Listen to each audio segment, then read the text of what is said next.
Hi, my name is David, and I'm an alcoholic. I'm living my life in recovery now, and I'm just so seriously stoked about that every day. Let's talk about Beatitudes. I've said before that the Beatitudes need to be seen not as laws or commandments, but as a code of ethics. And that may make it all sound a little dull and boring, but now we get to a beatitude that's not just profound. It also explains, like, why we say that little weird thing in AA. To keep this great way of life, we have to give it away. Now, you tell that to a newcomer, and they just kind of look at you and say something like, what exactly are you talking about? So here's the fifth beatitude. And on the surface, it seems really simple. Blessed are the merciful, for they shall obtain mercy. But buried in those simple words is this crazy little give it away thing about our program. So let's see how this works. When I think about mercy, the first thing that comes to mind is like a courtroom and a judge. And I've done something pretty bad.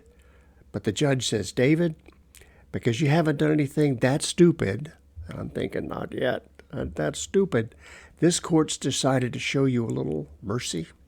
I want you to go home. You're on parole. But you got to do 90 AA meetings in the next 90 days. So he says this, and I'm like, wow, what do I say? But what comes out is, thanks, Your Honor. Thanks for showing me a little mercy and compassion. And I swear to be a good guy, and I'm going to go to the meetings and do all that stuff, right? So one meaning of mercy is when someone is in a position to lower the boom on you, but instead they decide to cut you some slack. That's showing mercy. That's showing mercy, right? But aren't there some other kinds of mercy, too? The Latin word misericordia means mercy, but it also means compassion, and it means pity. In English, we could add empathy. We could add offering consolation, and other words. So in this beatitude, it's more like when we run into somebody who seems like they could use a break, even if we don't know whether they've made some mistake or maybe they're just in a bad place. When we extend our hand to help them out, we're in a position of doing what this beatitude talks about. We're extending our hand in mercy. We are being merciful. Let's go one step further. In our previous video, we talked about virtue. Acting mercifully is an act of virtue, as long as we go about it with the right and virtuous level of intention. Now, notice that I switch over to the adverb, mercifully. In those early days of Christianity, a lot of laws and commandments were there to be either obeyed or disobeyed. It was like yes or no. Like you did it right or you did it wrong. But the Beatitudes, they're not so much about the yes and the no. Instead, they're about the quality of our acts, the quality of our behavior, the quality of our intentions. So when we think of virtuous behavior, the description comes out in adverbs, words like lovingly, thoughtfully, empathetically, gently, kindly, those kinds of words.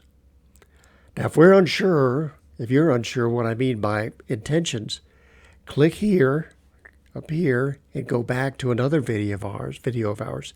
It's the fourth beatitude. And starting at around 9 minutes and 51 seconds, we go over intentions and defects of character, which are really a big topic in our program. Okay, then. This beatitude says that the giver of mercy shall be blessed by receiving mercy. Let's connect the two, and we can do that in two ways. First, let's talk about how the fellowship does this, and then second, we'll talk about what I call the miracle of seeing the miracle.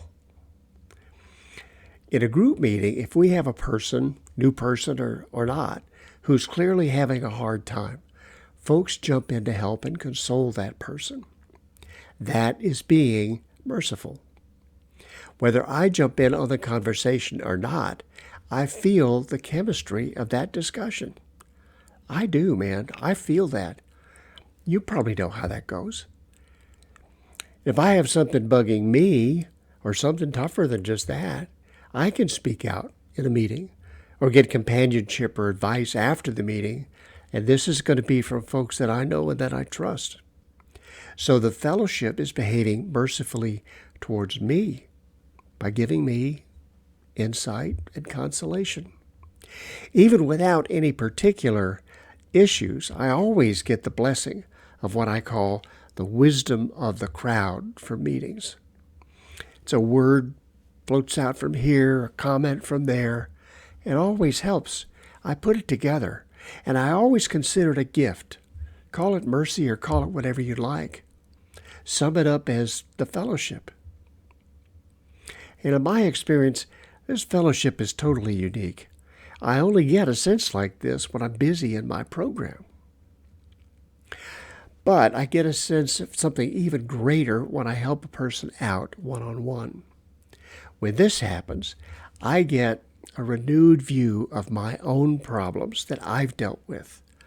I'm reminded of my own character defects. And to be honest, that carries some degree of personal risk for me. Those little voices can start up in my head, that little tug, Dave, come on back. But my sobriety says, hey, I remember my ninth step, how I put those issues where I would not regret them, but also I wouldn't wish to shut the door on them because I learned from those issues. I grew from that healing process. And that very special, very private sense of my own spiritual awakening, a spiritual awakening just of my own understanding, that glows inside of me all over again. So in my experience, I find that when I reach out and engage with another alcoholic or an addict, when I extend that kind of mercy or compassion or empathy, I feel those same kinds of feelings reflected back on myself, along with all kinds of gratitude. And that's the feeling that I call the miracle of seeing the miracle. Because I'm feeling the first little glimmers of watching another person's very own spiritual awakening starting to take place. And that's why at the outset of this video, I quoted that famous little AA saying, to keep this great way of life, we have to give it away. The reason is because by giving it away, we get it back. By being a person who hungers and thirsts after becoming a better human being, and by focusing on being a merciful person, a person of greater virtue, then I sense that I'm doing my job, which is to make continuous spiritual progress here in my life. Thanks so much for listening. The sixth Beatitude will be here shortly.